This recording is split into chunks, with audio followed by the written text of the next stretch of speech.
పరిశుద్ధ గ్రంథం నుండి అపోస్తలుడైన పౌలు తిమోతికి రాసిన మొదటి పత్రిక 2వ అధ్యాయం చదువుకుందాం. ఇప్పుడు పరిశుద్ధుడా పరిశుద్ధుడా పరిశుద్ధుడా నమ్మదగిన మా దేవ, నీకు స్తుతులు స్తోత్రాలు వందనాలు చెల్లిస్తున్నామయ్యా.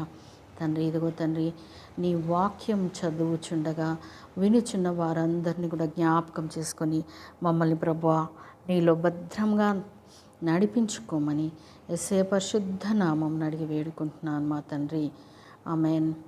పరిశుద్ధ గ్రంథం నుండి అపోస్తలుడైన పౌలు తిమోతికి రాసిన మొదటి పత్రిక 2వ అధ్యాయం చదువుకుందాం. ఇప్పుడు మనము సంపూర్ణ భక్తియు మాన్యతయు కలిగి నెమ్మదిగాను సుఖముగాను బ్రతుకు నిమిత్తము అన్నిటికంటే ముఖ్యముగా మనుషులందరి కొరకును, రాజుల కొరకును, అధికారులందరి కొరకును విజ్ఞాపనములను, ప్రార్థనలను, యాచనలను, కృతజ్ఞతాస్తుతులను చేయవలనని హెచ్చరించుచున్నాను.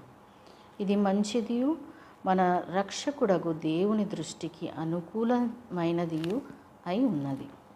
ఆయన మనుషులందరూ రక్షణ పొంది సత్యమును గూర్చియు అనుభవ జ్ఞానము గలవారై ఉండవలనని ఇచ్చయించుచున్నాడు. దేవుడొక్కడే, దేవునికిని నరులకును మధ్యవర్తియు ఒక్కడే, ఆయన క్రీస్తేసను నరుడు. ఈయన అందరి కొరకు విమోచన క్రయధనముగా తన్ను తానే సమర్పించుకొనెను.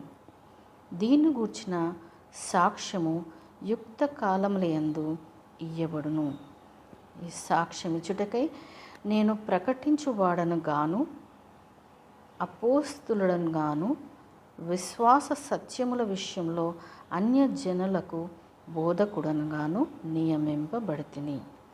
నేను సత్యమే చెప్పుచున్నాను, అబద్ధమాడుట లేదు. కావున ప్రతి స్థలమందును పురుషులు కోపమును సంశయమును లేనివారై పవిత్రమైన చేతులెత్తి ప్రార్థన చేయవలనని కోరుచున్నాను.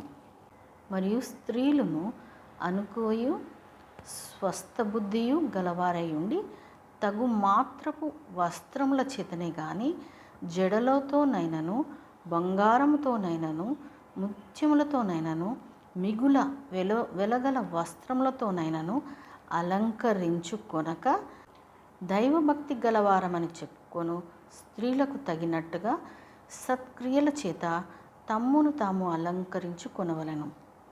స్త్రీలు మౌనంగా ఉండి సంపూర్ణ విధేయతతో నేర్చుకొనవలెను. స్త్రీ మౌనంగా ఉండవలసినదే కానీ ఉపదేశించుటకైనను, పురుషుని మీద అధికారము చేయుటకైనను ఆమెకు సెలవీయలేదు. మొదట ఆదామును, తరువాత హవ్వయును నిర్మింపబడిరి కారా? మరియు ఆదాము మోసపరచబడలేదు, కానీ స్త్రీ మోసపరచబడి అపరాధములో పడెను.